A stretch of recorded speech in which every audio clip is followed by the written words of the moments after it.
Oh, yeah, On good. James Cameron. You know who James Cameron reminds me of? He reminds me of the Amiga computers. Let Oh, me I didn't. elaborate I on thought that. you were referencing something else. Then I'm like Amiga. Who's Amiga? Amiga computers back in the 80s for video games and stuff like that. Mm. When the NES, the original Nintendo Entertainment System, was Mm. all the rage in the console market, it was beaten thoroughly by Amiga computers because they were 16-bit computers. They were so far ahead of everyone. It Mm. wasn't even funny. I mean, they were ahead in the gaming market. They were ahead of Nintendo in the computer market. They were ahead of Apple. Everyone who did anything with graphics, what have you, they were using Amiga because that was the best there was. In Mm. 1988, the Amiga was the best computer you could buy, right? But the problem was that they didn't update. They were so far ahead, but they didn't stay ahead. Soon, everyone else caught up to them, and they lost out in the competition. That is what has happened, I feel, with James Cameron too. He was so far ahead of the curve, so far ahead of everyone else. He bought into his own hype, and then he relaxed on his laurels and he started doing Mm. everything else. And when he started doing everything else, he lost focus on the movies. Yeah. And when he did that, everyone else caught up, and suddenly he was no longer ahead of the curve. The things that was ahead of the curve in 2009, he's still at 2009 level. Right now, this Avatar, The Way of the Water, this needed to come out in 2010, Mm. 2011 at the latest, because now it's at minimum 12 years out of date because it's been 14 years since his last movie, or anyway, more than a decade since his last movie. And he hasn't progressed in that time by the looks of this Mm. trailer, which means he's now a decade behind the curve. Yeah, I mean the technology might have improved, but the story's the bloody same. No, exactly. That's what I mean. He's a decade behind the curve right now. Yeah. That's Yeah, And not bang there are much on. wrong. Yep. some movies where it doesn't really matter if they're released one decade sooner or later, but this ain't one of them.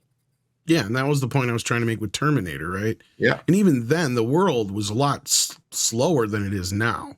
Like you could get away with doing Terminator 2 5, 6, 7 years after the original film, because that original movie took 2, 3 years to build up its original fan base, right? It was a sleeper hit and it barely made that much money in the box office.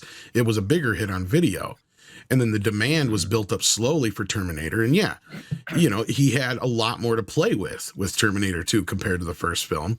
And then the same could be said moving down the road for The Abyss and then into, Titanic and then on to the original Avatar. Because by the time you get to the original Avatar, he had taken what George Lucas had done not even 10 years earlier with the Star Wars prequels and advanced it leaps and bounds when it came to CGI. Because, yeah, at the time when the first Avatar came out, there was some of the best photorealistic CGI you'd ever seen in that movie.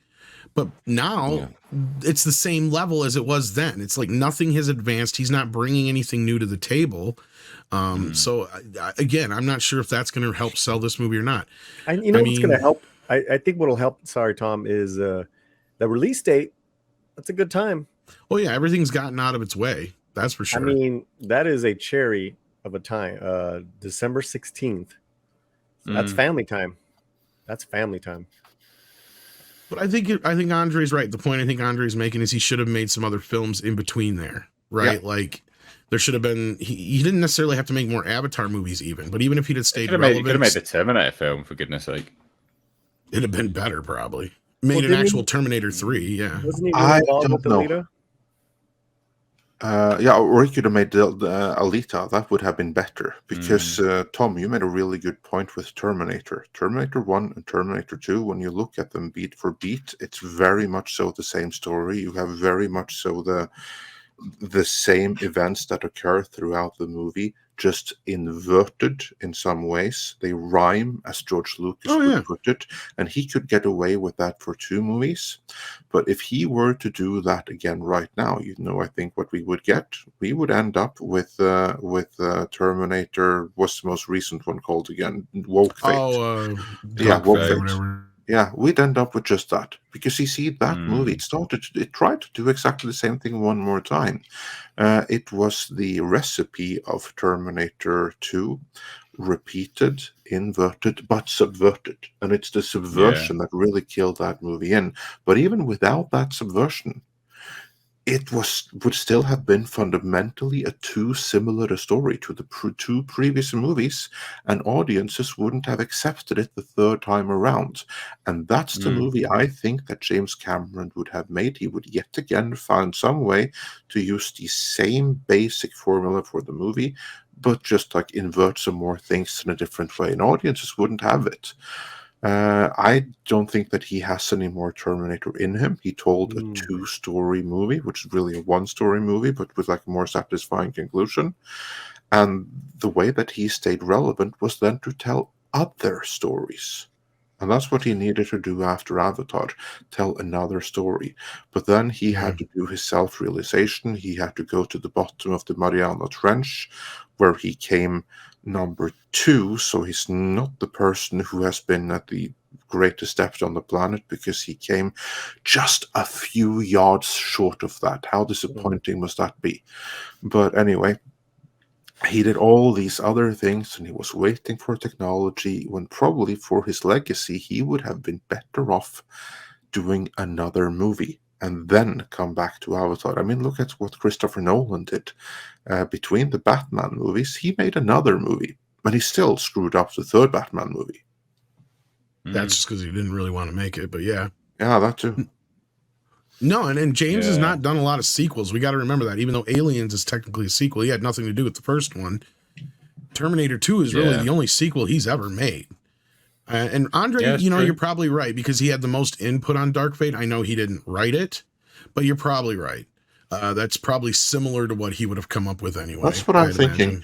That is the one movie where he actually had some legit input. And so what does it do? Well, that's the movie that basically rethreads Terminators 1 and 2, only with some inversion and the really disastrous thing, subversion. But still, again, even without that, that movie would have failed. And if James Cameron had made it, it would have failed too. Because he only has, it looks like, a few stories in him, and he's not someone that can go and create a world. And he did it for Avatar, and that was fine. It was a huge hit then, but then he wants to come back to that world. And so he created a world, but he didn't give anyone a reason to come back to it. Not the world and not the characters. It was a one and a done deal. And now we're going back to it, and that's going to be very costly for Disney.